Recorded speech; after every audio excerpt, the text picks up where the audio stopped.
বর্ষা বিপ্লবের পর একটা বছর কেটে গেছে।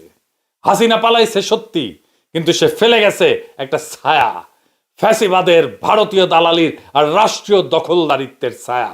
আজ আমরা সেই ছায়ার নিচে শ্বাস নিতে পারি না, কথা বলতে পারি না, বিচার করতে পারি না। শহীদের রক্ত এখনো শুকায় নাই। ইয়ামিন, মুগ্ধ, আবু সাইদের শোক আমাদের শিরায় বয়ে চলতেছে। আমরা হাসিনাকে তাড়াইছি, কিন্তু তো রেখে যাওয়া সুপ্পুদের তাড়াইতে পারিনি।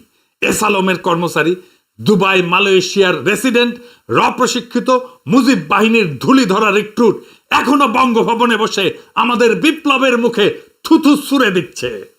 এই লজ্জা মুছতে হবে। এই অসমাপ্ত বিপ্লবকে সম্পন্ন করতে হবে।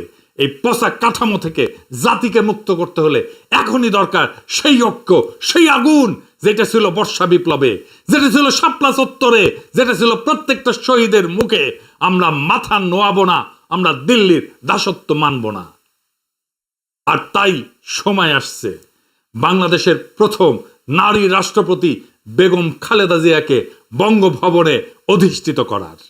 সময় আসছে প্রফেসর ইউনূসের মতো নিরপেক্ষ অভিভাবককে দিয়ে অন্তর্বর্তীকালীন সরকারকে দৃঢ় নেতৃত্বে প্রতিষ্ঠিত করার।